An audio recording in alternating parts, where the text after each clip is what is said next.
오늘도 하루 얼마나 수고하셨습니까? 11시에 만납시다. 김영호입니다. 안녕하세요. 정혜실입니다. 6.25 당시에 군번도 계급도 없이 싸웠던 용사들, 펜 대신 총을 잡고 조국을 지켰던 용사들, 더욱이 유명했던 옹진학도 유격대 얘기는 적의 귀신들도 간을 서늘케 했다는 유명한 얘기들이 남겨 있습니다. 거기에 그 대장이었던 모경설 대장을 여러분께 소개해 올리겠습니다. 박수로 맞이해 주십시오. 그리고 같이 나오신 오병준 씨, 당시의 대원이었습니다. 소개해 올리겠습니다. 어서 오십시오. 그 옹진학도 유격대 얘기는 참 전사상에 굉장히 빛나는 공적들이었고 참 훌륭한 또 치열한 전투의 장면, 순간들이라고 보는데요. 우선 그 학도 유격대가 어떤 기관이었는지 잠시 말씀해 주십시오. 네. 학도 유격대 이전의 말씀을 먼저 드려야 되겠는데 옹진학도 유격대 이전에 우리는 옹진학도대였었습니다. 학도대. 네. 그 옹진지구에는 옹진중학교, 동광농업학교, 강령농업학교, 용호도 수산학교 4개의 중등학교가 있는데 6.25 발발과 당시 그 젊은 학생들이 이미 지하로 전부 다 숨어 들어갔습니다. 왜냐하면은 6.25 사변이 나기 이전에 벌써 이 옹진반도에는 국지전으로 은바산 전투다, 국사봉 전투다 여러 전투가 산발적으로 많이 있었습니다. 그때마다 이 옹진 지구에 있는 학생들은 국군을 뒤에서 많이 도와줬어요. 그래서 이 군사훈련도 17년대에 들어가서 학도 호국당 간부들이 다 교육을 이수했고 반공에 대한 그 투철한 정신이 있기 때문에 6.25를 옹진이 제일 먼저 당하는 그날서부터 벌써 지하의 학생들은 전부 다 숨어 들어갔습니다. 숨어 들어가서 저 지하에 점 조직을 가지고 자기네 학교 나름대로 학생들끼리 뭉쳐가지고 지하에서 활동을 했습니다. 어떻게 조직을 했습니까? 점 조직이죠. 점 조직이란 어떤 겁니까? 옹진 중학교 학생은 옹진 중학교 학생들끼리, 네. 동광농업학교 학생은 동광농업학교 학생끼리, 네. 수산학교는 수산학교 학생들끼리. 네. 거기 그 중가운데에 이제 리더가 하나 있어가지고 각 학교별로 전달을 해주고 연락을 해주고 힘을 주고 네. 더 숨어 있어라 때가 온다 이러한 것을 각 학교끼리는 서로 모르게 점 조직을 해가지고 네. 지하 공작을 했죠. 그럼 대원들은 다 학생들이군요. 전부 다 학생들인데 중학교 1학년에서부터 그 당시에는 고등학교라 그러지 않고 6학년까지 6년제였죠. 예, 중학교 1학년서부터 6학년에 이르는 전부 다 중등학교 학생들입니다. 유격대 임무, 목적, 그것은 무엇이었습니까? 유격대의 임무라고 하는 건 상당히 광범한데 네. 첫째는 유격대의 임무는 적 점령 지구 내에 있는 적의 정보, 네. 경제, 산업을 파괴하는 것. 둘째는 적의 정보를 획득해가지고 아군 주력 부대에게 전달해 주는 것. 네. 셋째는 적의 병참선을 차단하는 것. 넷째는 아군을 유리한 지역으로 유도해 주는 것. 네. 다섯째는 아군 공군을 유도하는 것. 네. 그 다음에는 적지 후방에 남아있는 애국 시민들에게 힘을 주고 용기를 주고 봉기하도록 선도하는 것. 다양한 그러한 것 등등이 우리 유격대의 임무가 되겠습니다. 그럼 옹진학도 유격대는 구체적으로 어떻게 활동을 개시하셨습니까? 옹진학도 유격대는 아까 말씀드린 대로 옹진학도대가 미군하고 연결이 된 다음부터 유격대로 변경이 되었습니다. 네. 그러니까 유격대로 변동이 된 다음부터는 본격적인 유격 전술로 들어가게 됐죠. 그럼 그 학도 유격대의 위치는 어디였고 어떻게 자리를 잡고 있었습니까? 네, 거기에 대해서 제가 설명을 드리죠. 저희들의 작전 지역은 네. 옹진 반조가 주로 저희들의 작전 지역이었고요. 네. 그 인접인 그 북쪽에는 장현군 일대, 네. 신천군 일부와 그다음에 벽성군 해주를 중심으로 해서 해주의 서편, 이 지역이 백년도와 기린도와 창린도와 어하도, 요의 용호도가 안 나왔습니다. 용호도, 순이도, 뭐 비합도 이 지역이 저희의 그 작전 지역에 그 소속돼 있었습니다. 그럼 대원들은 그 그 인방의 지리에 대해서는 아주 익숙했겠군요. 뭐 원래 유격전이라는 것은 지리적인 여건을 잘 파악해야 되기 때문에 네. 주로 저희 대원들은 전부 옹진군 출신들 아. 또 옹진군 출신이 아니더라도 네. 옹진의 지리를 잘 아는 이러한 사람들이 저희 대원들이 될 수 그때 그 있습니다. 대원의 수는 얼마나 됐습니까? 저희들 대원의 수는 초기에는 한 500명으로 구성됐습니다만은 네. 그 후에 증가돼서 많을지기는 2,000명까지 이렇게 됐습니다. 대부분이 옹진 출신 대부분이 옹진 출신 중에도 학생들이었습니다. 학생들. 네. 그럼 나이로 말하면 어떻게 될까요? 나이로 말하면 그 당시에 14살서부터 네. 제일 나이 많은 분이 아마 21살 정도일 겁니다. 21살. 여기에 오신 우리 목 대장님이 그 당시 21살인데 중학교 6학년이었어요. 그때 지휘자는 네, 그때 지휘자가 바로 우리 목 대장님이 지휘를 하셨는데요. 네. 참 우리들이 지금 생각하면은 그 당시에 우리의 나이로 봐서 그만한 일을 행할 수 있었다고 하는 것이 상당히 되게 훌륭하다 이렇게 생각을 하고 있고요. 네. 또 하나는 그 당시에 그런 지혜가 어떻게 나왔는가 네.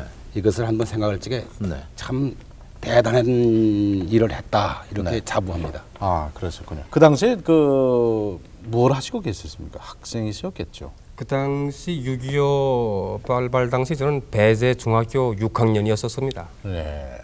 6학년. 네. 어떻게 이 옹진에 가셔서 네. 고향이 옹진이고 네.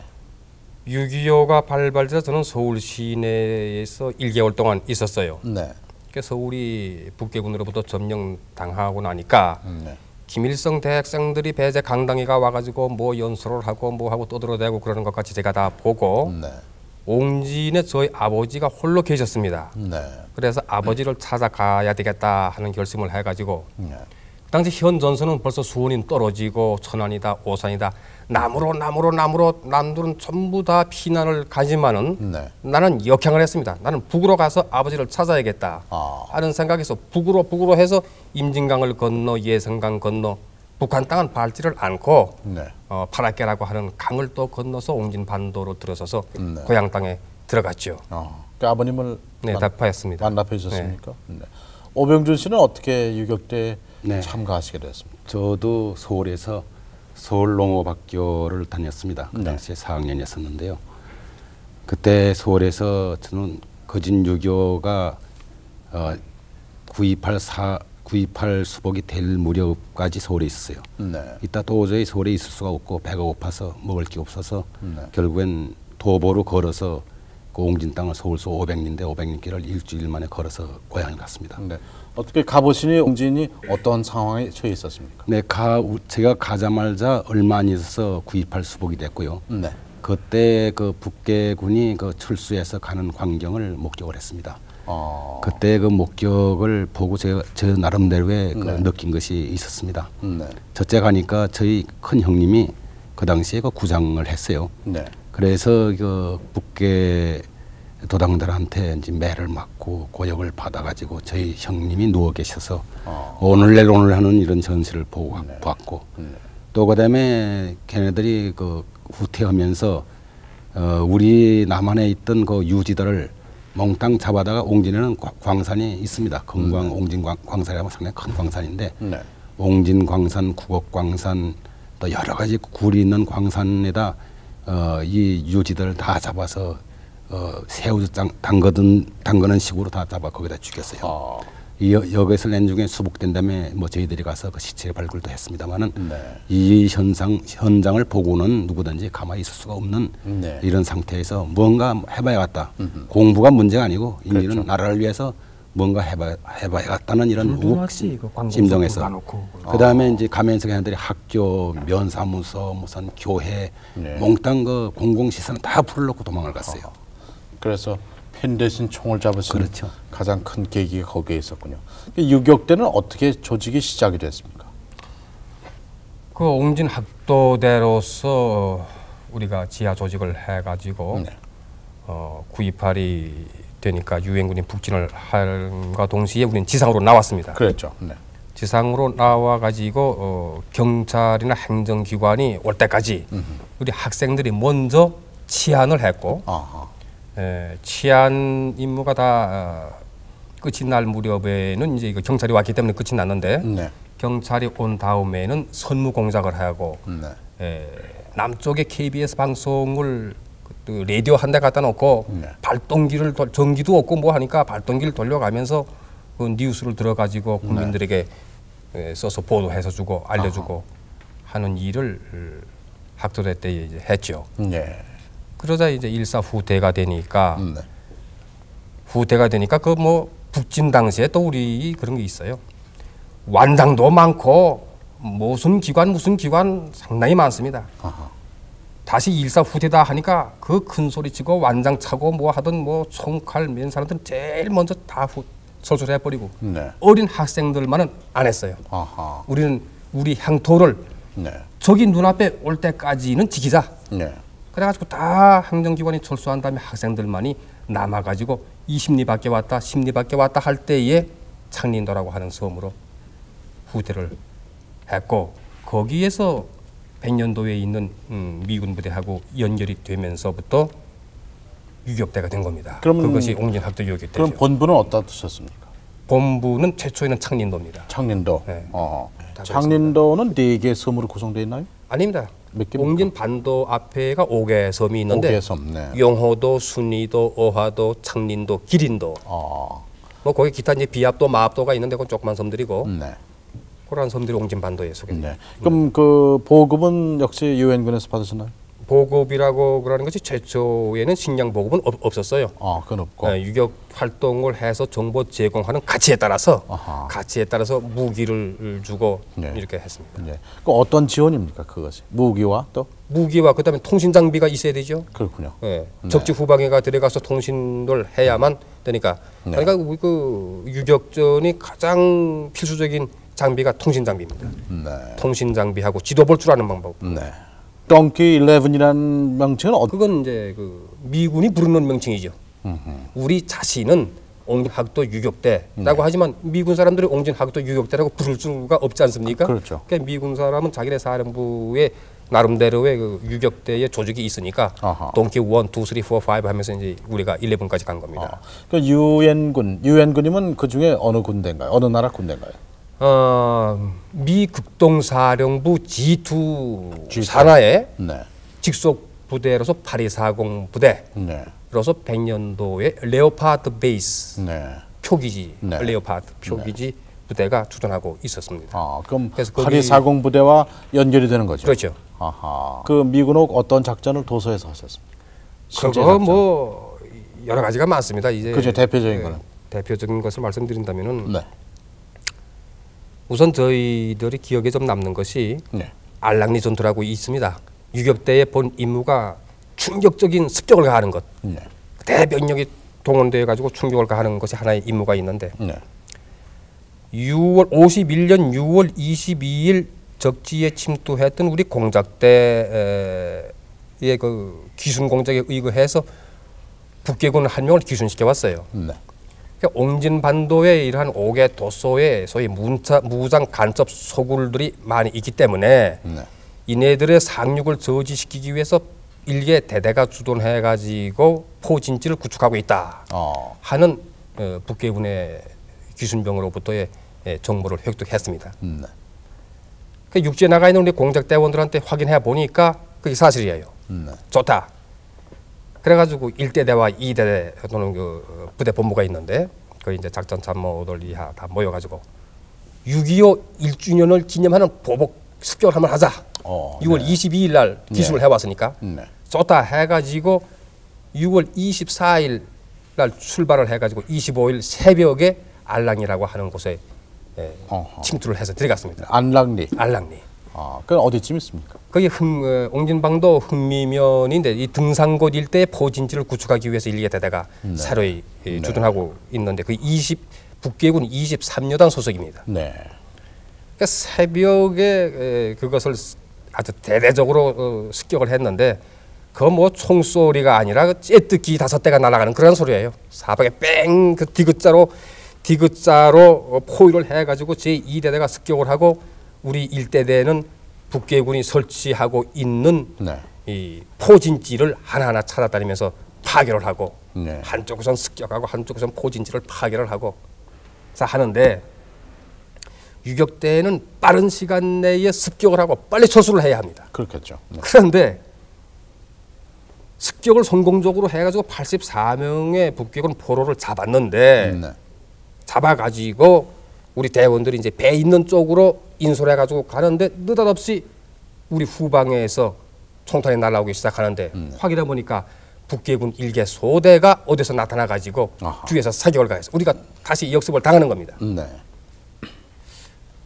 나중에 확인된 것이지만은 이들은 포진지에 2, 3명씩 남아있던 자들이 아하. 자기네 본부가 습격을 당하니까 그 총수를 깨가지고 고지에 올라가서 보니까 연안에 배가 와 있거든요. 연안에 배가 와 있으니까 먼저 배를 습격을 했습니다. 네. 그러니까 배에는 그 민간인 선원들만이 비무장 선원들만이 남아 있었는데 네. 쪽으로부터 습격을 당하니까 배가 저 멀리 뒤로 후퇴할 수밖에요. 아하. 후퇴해가지고 위치를 변경시켰습니다. 네. 그러니까 우리가 원래부터 작전 계획을 짰던 그 루트가 변경된 거죠. 그렇죠. 그것도 모르고 우리 대원들은 포로 84명을 이끌고 적은 일개 대대 몰살시키고 그렇군요. 그쪽으로 몰려가는데 배가 없어요. 자, 적은 후방에서 지금 몰려옵니다. 네. 그래서 백년도 사령부에 무전을 쳤습니다. 항공 지원 요망을 했어요. 그랬더니 3분 내로 째뜨기 넉 대가 째뜨기가 아니지 그랬더니 구라망 네. 함재기 네. 그러니까 넉 대가 날아와 가지고 차단을 시켜 주니까 비로소 배가 가까이 와 가지고 우리 대원들을 싣고 겨우 84명 포로를 싣고 철수를 했습니다. 그 당시에 그 섬에 네. 그 민간인들, 일반인들은 어떻게 이 유격대를 돕고 있었습니까? 뭐 학생들이 나간다고 그러면은 네. 다 피난 나온 곳이기 때문에 밥이 뭐 없고 쌀이 없고 다들 그렇죠. 쑥쑥 뚫어 쏘 먹고 하지만은 네. 우리 학생들이 나간다고 그러면 다 그래도 이 선장가에까지 나와서 건투하라 이렇게 빌고 한편 그 대원들에 대한 교육은 그렇게 많은 시간이 없었을 텐데요. 어떻게 교육을 시키셨고 틈틈이 있죠. 또 충원은 어떻게 했습니까? 틈틈이 짬이 나면은 교육 훈련 또 그 옹진지구의 학생들이 네. 현역 부대인 17년대에 들어가서 학도국단 간부들이 군사 교육을 받았기 때문에 네. 그걸 실전으로 실제로 썼구나. 해가지고 애들한테 시간이 있을 때마다 훈련을 시키고 지도 보는 방법 가르쳐주고. 그러면 그 중에서 가장 기억에 남는 작전은 어떤 것이었습니까? 작전이라고 보다도 전투인데요. 네. 북괴군 23여단이 알랑리에서 일개 다대가 전멸을 당한 그 보복으로서 네. 6개월 동안 황해도 수안이라고 하는 곳에서 훈련을 받고 52년 1월 1일서부터 쳐내려오기 시작을 하는 겁니다. 그러니까 제일 먼저 정월 좌루날 용호도가 적으로 적한테 뺏겼습니다. 네. 그 옆에 있는 순위도가 1월 3일날 또 뺏겼습니다. 1월 5일날 그 옆에 있는 어화도가 또 뺏겼습니다. 네. 그러니까 전의에 상실한 우리 대원들은 용호도에서 철수하고 순위도에서 철수하고 어화도에서 철수해서 지가 주둔하고 있는 창린도로 전부 다 몰려왔습니다. 네. 이 지도에서 한번 좀 보여주시죠. 어느 지역?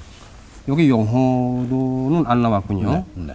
요 순위도 앞에 용호도가 있는데 용호도가 1월 1일 날 점령당했고 1월 3일 날 순위도가 당했고 그 옆에 어화도가 당했고 네. 여기 있는 우리 대원들이 전부 창린도 제1대대로 직결이 되었습니다. 네. 그리고 부대본부 간부들도 다 물론 창린도로 직결이 됐습니다. 네.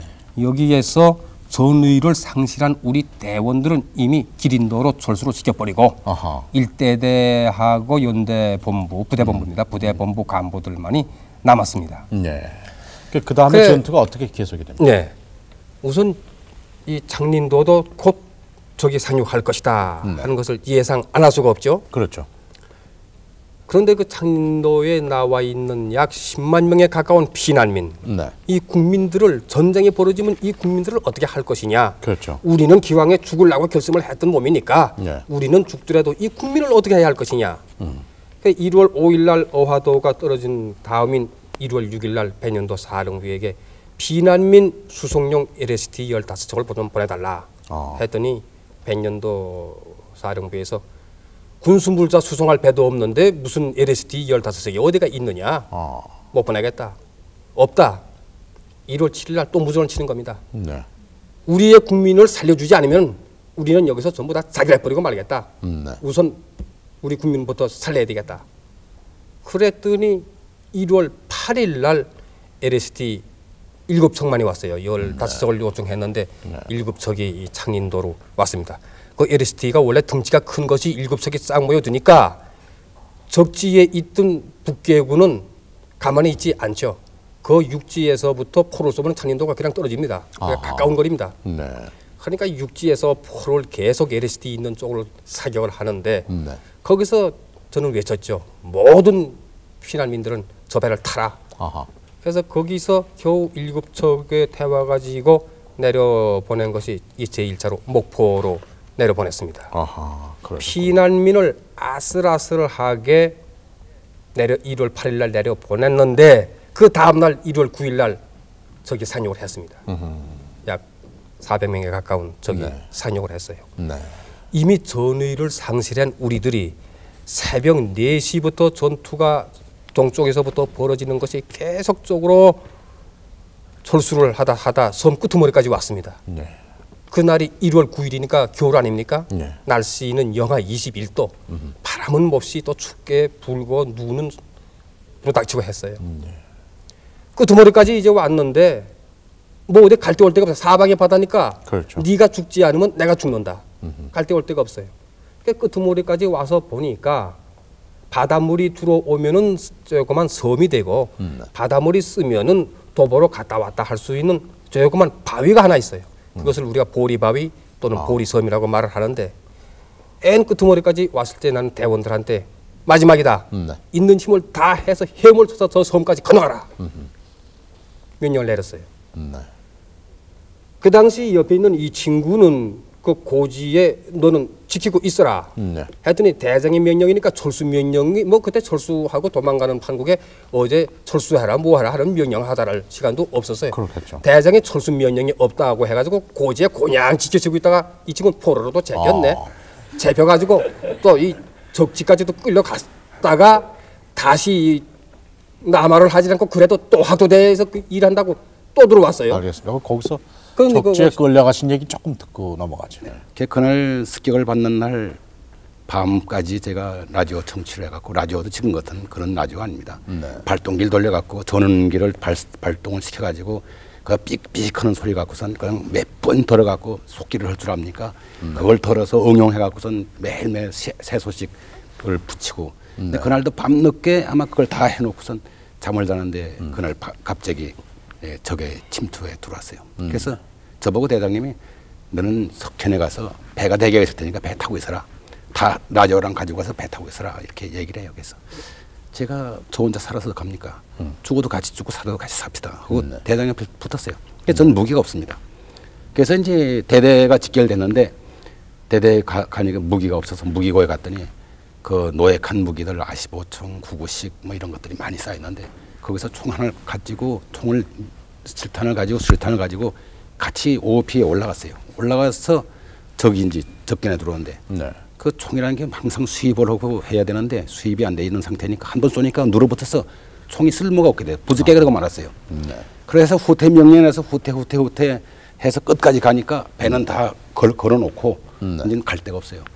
그러니까 대장님 말씀대로 넌 여기 지키고 있어. 그건 특별히 옛날에 그 서울 학교 다닐 적에 같이 방학 때 오고 가고 해서 그 정이 있어서 그래서 난 좀 도와준다고 하는 이런 면에서 우린 죽더라도 너는 살라 하는 뜻에서 너는 여기서 지키고 있고 우리는 살값을 하고 죽겠다.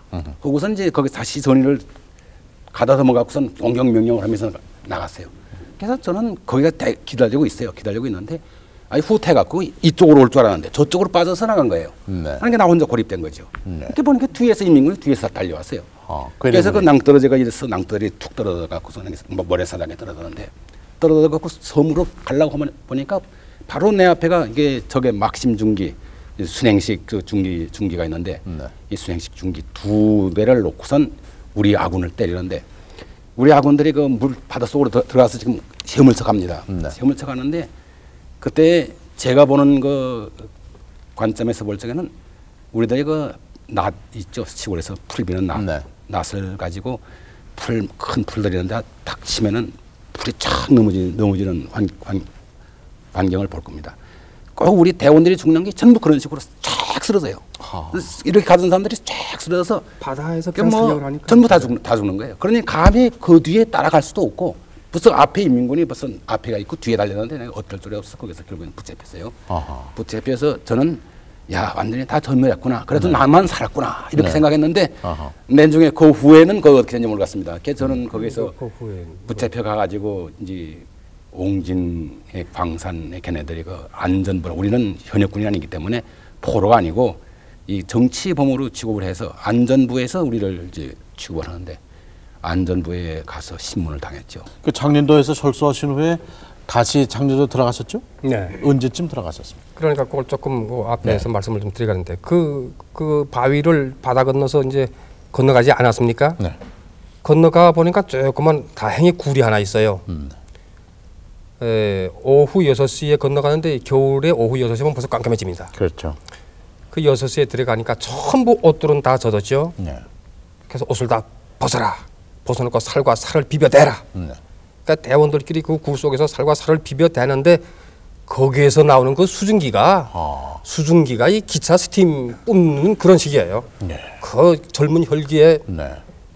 그래서 구조선이 100년도에서부터 오긴 왔는데 네. 바람이 불고 파도가 세니까 파도 떼질 못했어요. 그렇겠죠. 그래서 꼬박 12시간을 젖은 몸으로서 그 굴 속에서 살았습니다. 영하 21도에서. 그러니까 그 다음날 새벽에 구조선이 겨우 갖다 댔는데 새벽에 깨서 보니까 10여 명이 얼어 죽었어요. 아유. 우리 대원들이. 네. 그래서 바로 구조선을 타실 수가 없고 네. 손으로 바닷물 계약을 파서 그 학생들을 다 묻고 승선하라. 그리고 기린도 그 옆에 기린도가 있어요. 그 기린도에 가서 재정비 재편성을 하는 겁니다. 아. 약 3개월 동안 네. 재정비 재편성을 해가지고 4월 초에 다시 5개 도서에 전부 다 상륙하라 하는 미군 사령부에서 그러니까 1952년이죠? 52년 4월 달에 예. 그때는 북괴군은 다 이미 그 5개 도서에 철수를 해버리고 아하. 한 명도 남아있지를 않았어요. 네. 그래서 다시 올라갔습니다. 이제 무혈로 그냥 올라갔어요. 4월 초에 올라가니까 역시 제 머릿속에 남아있는 것은 먼저는 창린도에 있는 피난민만을 후송을 시켰는데 그렇죠. 순위도, 오하도, 기린도에 남아있는 그리고 창린도에도 한 만여 명이 또 남아있었어요. 이 국민을 어떻게 해서든지 살려야겠다 해가지고 또 LSD를 요청했습니다. 팔척을 요청했더니 그때는 순수히 금방 어떻게 팔척이 왔어요. 그 다음날. 네. 팔척을 동원해가지고 순위도에 2척, 어화도에 2척, 창린도에 2척, 기린도에 2척 아하. 배당을 해가지고 거기에 있는 피난민들을 팔척에다가 다 실어가지고 그 다음에는 군산 쪽으로 내려보냈어요. 네. 그래서 약 10만 명 넘는 이 피난민들을 목포 또는 군산으로 해서 내려보냈는데 다시 상륙할 때 미군하고 작전 계획을 짰습니다. 네. 여기 지금 멋있는 작전인데 아하. 최초 1월 9일날과 같이 너희들은 이 섬을 사수하겠다, 고수하겠다고 고집 부리지 말라. 네. 미 작전관이. 아하. 너희들은 정규군이 아니야. 네. 게릴라다. 네. 빨치산이다. 이 섬은 우리가 빨치산 전투를 하기 위한 근거지일 따름이지 전략적으로 이걸 확보해야 할 가치가 아무것도 없다. 아하. 네. 때문에 다음번에 적이 또 올라오면은 대병력이 주둔하고 있는 양 위장을 하라. 아하. 그리고 여기저기서 산발적으로 총을 쏘면서 살짝 오하도로 철수를 해라. 네. 그리고 걔들이 올라오면은 컴온 하고 자꾸 끌어오너라 이런 얘기예요. 네. 그 다음에는 군함과 비행기로서 그 섬을 모조리 폭격해 버리면은 이제 피난민은 다 구성시켰겠다. 그렇죠. 너희들은 철수해야겠다. 네. 할 수가 있지 않느냐. 마음 놓고. 마음 놓고 할 수 있지 않느냐. 예. 예. 그 캡틴 마셜인데. 좋다. 그렇게 했는데 예상했던 대로 네. 4월 초순에 올라가는데 7월 14일 날 450명이 올라왔어요. 아하. 그래서 우선 백년도에 나가서 무전을 쳤습니다. 네. 그때 작전 기획이 오퍼레이션 D11이에요. 네. D11. 네. 그래서 백년도에 나가서 오퍼레이션 D11 그대로 실시한다. 네. 그러니까 백년도에서 벌써 알아가지고 좋다. 그러니까 살짝 어와도로 철수를 14일 날 올라왔고 15일 날 아침에 어화도로 네. 들어갔습니다. 15일 날 들어가니까 벌써 뭐 피로하죠. 그러면, 피로하고 네. 뭐하고 그러는데 사령부에서 오퍼레이션 D11 그대로 실시를 할 테니까 네. 16일 새벽 4시에 다시 상륙하라 하는 거예요. 네. 그러니 15일 날 그 작전 계획을 짜는데 잠눈을 좀 자야 되겠는데 도대체 잠잘 시간도 없고 거기서 그냥 작전 계획을 짜가지고 1대대는 북단, 2대대는 남단 해가지고 작전 계획을 짜가지고 새벽 4시에 출발을 했습니다. 네. 4시에 출발을 하기 시작하니까 언제 그렇게 군함들이 와 있는지 14척가량 되는 군함인데 네. 커다란 서만한 그 아비우스 4라고 그 영국 기함이에요. 네. 6.25 당시에는 서해안에는 영국 해군이 담당을 했고 동해안은 미 해군이 담당을 했는데 네. 아비우스 4 기함이 거기가 와가지고 그 이하 조그만 한국 군함들이 와가지고 그냥 그 섬에다가 한포 사격을 해주는 겁니다. 네. 그때 저하고 저하고 같이 나가던 미군 상사인데 네. 이름은 지금 기억이 안 나요. 영국 해군과 미 공군하고 합동 작전을 하기 위한 연락관의 미군이 하나 있어야 되기 때문에 네. 나와 같이 나가는 겁니다. 그러니까 우리가 창린도의 교두보를 확보를 하니까 한포 사격 중지해달라고 미군이 이제 연락을 해서 한포 사격 중지가 되고 올라가기 시작하는데 올라가서야 고지 하나를 점령을 했는데 네. 양측 방에서 기관총 소리가 나오고 그러니까 이 미군 상사가 미국 사람이 원래 키가 큰데다가 꾸떡 서가지고 무전기를 들고 군함하고 연락하는데 꾸떡 서는데 한여 목구멍이 맞았어요. 올라가자마자. 그렇게 맞고 쓰러지니까 무전기 받아가지고 나 백년도 사령부의 미군 상사 중상 네. 보고를 하니까 엔진 보드를 내보낼 테니 빨리 후송하라. 네. 후송을 시켜줬는데 이제 한포하고 군함하고 공군하고 연락을 할 수가 있나요? 그렇죠. 그게 딱 끊어지고 말았어요. 저 사진은 언제 찍으신 거죠? 그것이 지금 그 2차 때에 최초의 교두보 확보한 겁니다. 네. 저기 통신병이 거기가 있고 그 옆에 지도를 펼쳐놓고 지금 나 이하 몇몇 이제 간부들이 모여가지고 네. 한포 사격을 어느 쪽으로 하게 해달라 네. 하는 것을 이제 그 요구하는 그런 장면인데 네. 끊어지고 그 미군이 부상을 당하고 마니까 끊어지고 말았어요. 그래서 그때는 뭐 암호고 뭐고 필요 없이 백년도에 그냥 직접 제가 무전기를 가지고 말해버리고 말았습니다. 일부 그 함대는 소강이라고 하는 쪽에서 북계군이 포를 쏘니까 그쪽에 포를 사격해달라. 네. 일본 또 이 동쪽에 가랑이라고 있는데 그쪽을 사격해달라. 그러자 아침 6시가 되니까 이제는 함재기가 날아오기 시작하는 거예요. 최초에는 해군이 지원했는데 이젠 공군이 와서 지원을 해주는 겁니다. 네. 공군이 와가지고 자꾸 창린도 상공만 빙빙 돌 뿐 나중에 백년도에서 연락이 오는데 적군과 아군 식별불능 그렇죠. 아군의 행카치프 착용요망 네. 하고 전문이 왔어요. 아하. 그때 뭐 학생들이 휴지도 없는 통에 행카치프가 어디가 있어요. 그래서 전부 상의를 벗어라. 라는 거 하나씩은 다 입었으니까 네. 아까 그 보인 그 사진 그 다음장 그 다음서부터 이제 상의를 전부 벗겨 놓으니까 하얗게 이제 나타나는 거예요. 네. 그 다음부터 이제 공군이 한테 연락이 오는데 알았다 하는 거예요. 네. 그러면 하얀 란닝구 앞에 100m 전방은 무조건 사격을 해달라. 네. 그러더니 100m 앞에서부터 그냥 걔들이 전투할 때는 째뜨기 필요 없어요. 프로펠러 달리는 속도 느린 게 하나하나 괴력은 찾아다니면서 쏴주는데 그렇게 기분이 좋고 신날 수가 없어요. 이 잡듯이. 이 잡듯이 그냥 하나하나 천천히 째뜨기 같으면 휙 하고 지나가 버리고 말지 그게 뭡니까? 그때 일 다 잡아가지고 지금 이도 없어요. 그래서 공군이 지원하면 우리가 진격하고 공군이 지원하면 진격하고 그래서 중앙고지라고 제일 높은 고지가 있는데 이게 안 떨어져요. 그 8시간 전투를 해가지고 3분의 2선인 중앙고지까지 올라가는데 애들이 배가 고파.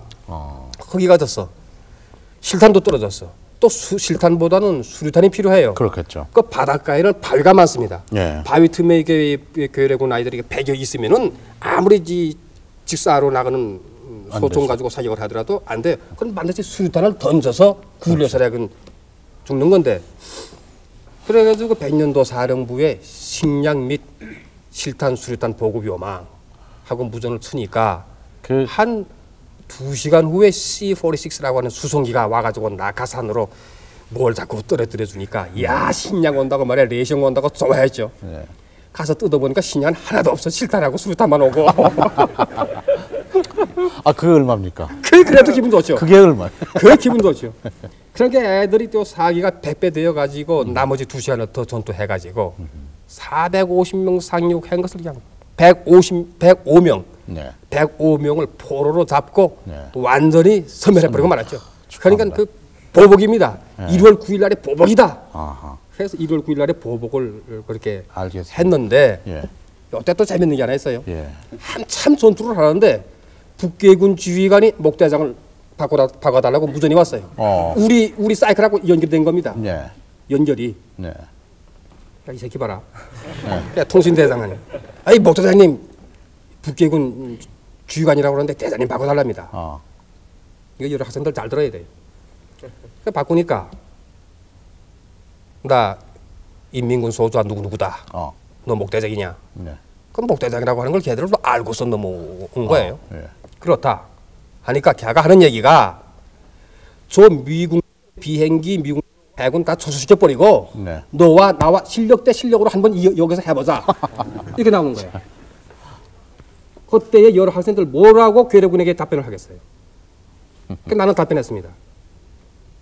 너희들은 정규군 아니냐? 네. 정식으로 훈련을 받은 군인이 아니냐? 그럼 이쪽은 우리는 학생들. 공부하다가서 나온 학생이다. 네. 소위 너희들이 대한민국의 학생하고 실력 대 실력으로 해보자고 하는 얘기냐? 네.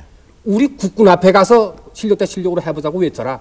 시시하게 뭐 학생하고 실력 대 실력으로 군인이 해보자고 그따위 말을 하느냐? 그래 버리고선 끊어버리고 말았어요. 예. 하니까 상대방에서 계속 이 스위치를 잡고 있는 겁니다. 그렇게 하게 되면 우리하고 무전이 몇 년도 하고 또 무선 통신이 안 돼요. 그렇죠. 주파수가 그 통신 막히니까. 방해를 놓는 거예요. 그렇죠. 그건 그때 있었어요. 그 유격대에서 이 목대장과 더불어 참 그 섬을 지키기 위해서 했었던 한 유격대원 김기창 씨가 여기 나와 있습니다. 정혜실 아나운서가 잠시 말씀을 나누겠습니다. 김기창 씨를 소개해드리겠습니다. 네, 오늘 나와주셔서 고맙습니다. 당시 어떤 직책을 갖고 계셨어요? 평대원으로 종사했습니다. 네, 그때 나이가 어떻게 되셨나요? 18살 되겠습니다. 그럼 몇 학년이셨어요? 중학교 4학년 때입니다. 그러면은 그때 여러 가지 작전을 참 많이 벌인 거로 아는데 어떤 작전들에 참가하셨는지요? 그때 제가 좀 용감한 축에 들었던지 대장님께서 어떻게 해봤지 잘 불러줘서요. 많은 작전에 제가 참석하게 되는 그런 기회를 가졌습니다. 그래서 저희가 좀 내놓을 만해서 얘기하기는 아까 목사님께서 설명했지만 알랑리 작전에 대해서 제가 물론 참석했고요. 또 이 유격군이라는 거는 정규군과 달라서 전진기지가 있고 도서방위기지가 있는데 저는 전진기지에 속해 있었어요. 전진기지에 속해 있어서 흔히 보통 알려져 있는 9월선 부대다 무슨 부대다 하는데 우리 부대도 마찬가지 육식 깊숙이 들어가서 아주 통신 장비를 가지고서 북괴군들의 움직이는 동태 또 난민들이 이 섬으로 오고자 하는 피난민 수요 이런 걸 전부 상부에다 보고해 가지고서 피난민을 수송할 수 있는 이런 기회도 갖고 그래서 저희들이 역할이라는 것은 제 혼자의 일은 아닙니다만은 피난민이 저희 부대에 있는 쪽으로 수송되어 있는 분이 15만 명으로 추산하고 있습니다. 그래서 지금도 15만 명의 피난민을 수송했다는 그런 긍지를 가지고 지금 이 자리에 서게 되었습니다. 그렇게 많은 전투에 참가하셨으면 부상을 입지 않았나 걱정이 되는데요. 저는 그렇게 많이 댕겼습니다만은 용케도 많은 선배들은 더 용감하면서도 참 또 남아 계신 분도 있지만 죽은 사람이 더 많지요. 그런데 저는 휴전 3개월 전에 53년도 3월 26일 날 이 가랑리 전투라는 데 대해서 그 당시에는 북계 측에서는 한 치의 땅도 더 이쪽을 먹으려고 그러고 여기서도 내놓지 않으려고 그래서 어떤 작전 계획이다 15일 후에 작전이다 할 거 없이 그저 매일 아침 저녁으로 잠도 못 자고 그래서 계속 전투를 해야 되는 상황이었거든요. 거기에서 3월 26일 날 제가 오른산에 관통상이 있고 다리에도 따발 총상이 있어서 이렇게 부끄럽게 살아남았습니다. 네, 오늘 말씀 잘 들었습니다. 고맙습니다. 지금 김기창 씨 말씀하는데 참 제 마음에 닿는 거는 오른팔과 오른 다리를 다치셔서 나라에 바치셨는데 그래도 부끄럽게 살아있다. 이 말씀이 참 가슴을 울리는군요. 어떻게 생각하세요? 그렇습니다. 우리 전사한 군인도 아닌 그 군번도 없고 계급도 없고 학생의 몸으로서 같이 싸우던 우리 친구들 아닙니까? 그게 그네들은 죽고 이렇게 살아남아 있는 이 자체가 죽은 우리 전우들에게 뭐라고 말할 수가 없죠. 그렇죠. 그것이 우리 학도 유격 때 아마 산 정신이었고 살아서도 나라를 지키고 죽어서까지도 나라를 지키고야 말겠다는 그 위대한 정신은 참 우리들의 길이 마음속에 살아있을 정신이라고 생각이 되는군요. 그 밖에 북괴의 그 만행을 아까 조금 언급하셨는데요. 보신 다른 만행들은 어떤 것이 있었습니까? 그 양민 학살한 것은 뭐 숫자적으로 제가 파악은 못합니다만은 네. 제가 생각엔 기천 명을 아마 학살한 줄 압니다. 그 중에는 일가족을 몰살시킨 이런 학살의 만행도 있었고, 그렇군요. 또 어떤 집에는 뭐 가장을 갖다 뭐 학살한 집도 있고, 어떤 집에는 염행의 비업자 했다고 해서 그 부모 어머니를 갖다 학살하고 며느리를 갖다 학살하고, 막 이런 경우들이 뭐 무지하게 많았고, 그다음에 또 하나는 네. 참 운물에다가선 사람을 갖다 쳐놓고 묻어버리는 이런 거 학살도 사실 우리들이 목격을 했습니다. 막 이러한 막 제가 너무 끔찍해서 뭐 할 말을 다 못하겠습니다. 네, 그러실 겁니다. 뭐 다 안어서도 너무나 알고 있는 사실이고 그것이 북괴 아니겠습니까? 그러면 그 학도 유격 때는 휴전 때까지 어떻게 지났었습니까? 네. 그래서 아까 그 2차 역습을 창린도를 하고 거기서부터 계속 휴전시까지 북한 땅 깊숙이 침투해가지고 유격전을 계속 전개를 아하. 했습니다. 네, 그러자 이제 휴전이 됐어요. 네, 휴전이 되니까 백년도 사령부에서 철수하라. 네, 창린도를 철수하라. 네, 우리가 싸워서 우리가 휴전될 때까지 지킨 이 땅을 아. 왜 철수하라고 하느냐? 네, 우리는 철수를 못하겠다. 네.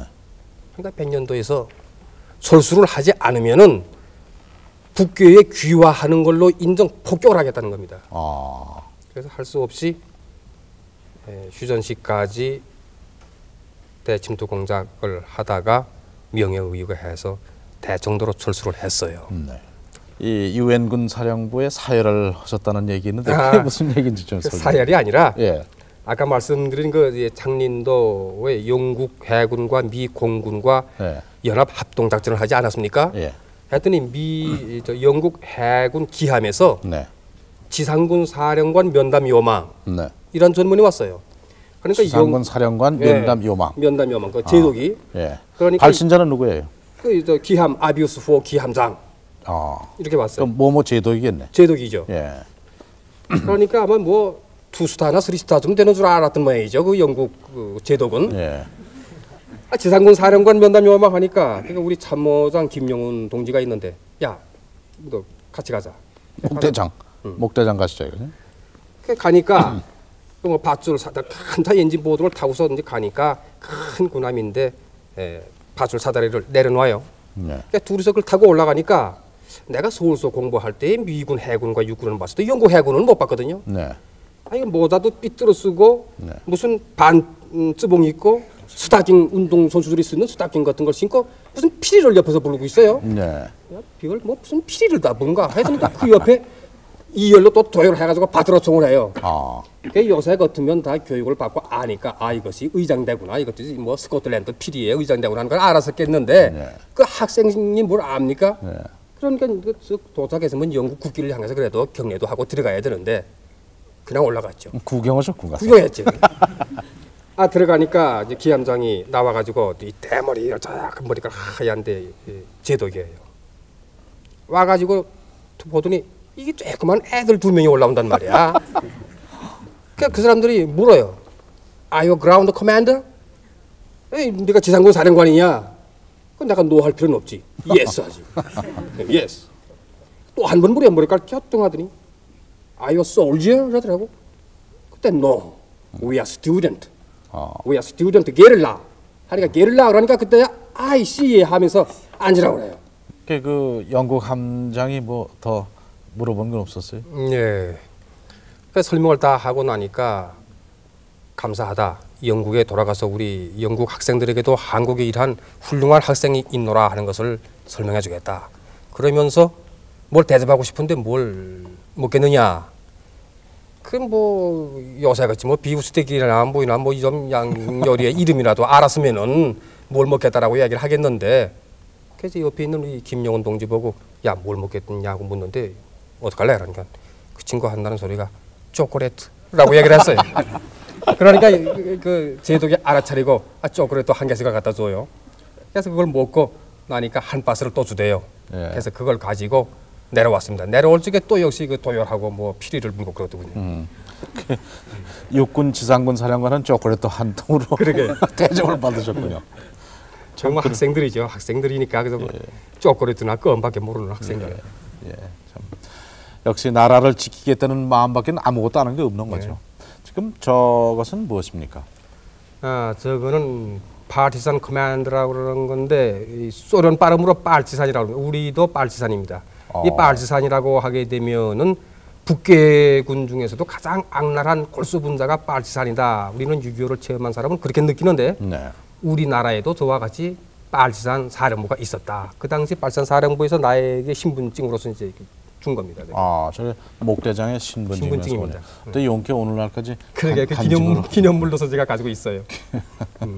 그 당시에 참전했던 총 그 학도 유격 때는 몇 사람이었고 지금 살아 계신 분은 몇 분이나 되십니까? 약 2,000명의 5개 도소니까 우리가 5개 도소의 각대 대별로 나와 있는데 약 2,000명에 달했고 전사자가 약 400여 명이 되는데 그 중에 국방부로부터 이제 확인된 것이 129명. 129명이 이제 확인되었고 나머지는 그대로 확인할 수 없는 것, 바다 물속에 빠져 있는 것, 저 적지 침투에 들어가서 죽은 사람들 이거 다 확인되지 못하고 국방부에서 확인된 요것만 지금 가지고 있어요. 이건 129명 전사 명단이고 지금 살아있는 우리 대원들이 약 200여 명이 지금 남아 있는데 1년에 한 번씩 전우회라 해가지고 우리들끼리 모입니다. 다 이제 학생들이 이제 백발이들 되어가지고 모이죠. 그러시군요.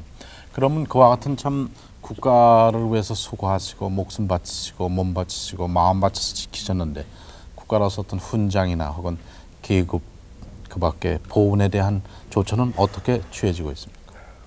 아무것도 없습니다. 훈장도 없고 심지어 6.25 기장 같은 것도 없고 당연한 것이 군번도 없고 계급도 없으니까 뭐 어떻게 하달을 할 수가 있나요? 군번과 계급이 없어서 행정적 조치가 취해질 수가 그렇죠. 또 그 당시는 혼란 시기에 빠져 있는 우리나라 실정이기 때문에 사실은 한국군과 미군과 행정 협조가 제대로 이루어졌으면은 다 될 수가 있는 건데 혼란 시기에 뭐 그런 행정 협조가 없었고 지금처럼 아무것도 없어요. 아무것도. 네, 아무것도. 6.25의 역전들 군번도 없이 또 계급도 없이 참 오늘날까지 나라를 지키신 두 분을 비롯해서 세 분이시죠. 오늘 나오신 그리고 우리 무명의 용사들 수십만의 우리의 국군 용사들 참 나라를 지키기에 부족함이 없는 열전의 용사들이라고 아니할 수 없습니다. 오늘은 옹진의 학도 유격대를 창설해서 나라를 지키기 위해서 모든 것을 바쳤던 그 대장 모경설 대장과 그리고 오병준 씨 또 김기창 씨의 얘기를 여러분께 소개해드렸습니다. 11시에 만납시다. 오늘 순서를 마치겠습니다. 안녕히 주무십시오.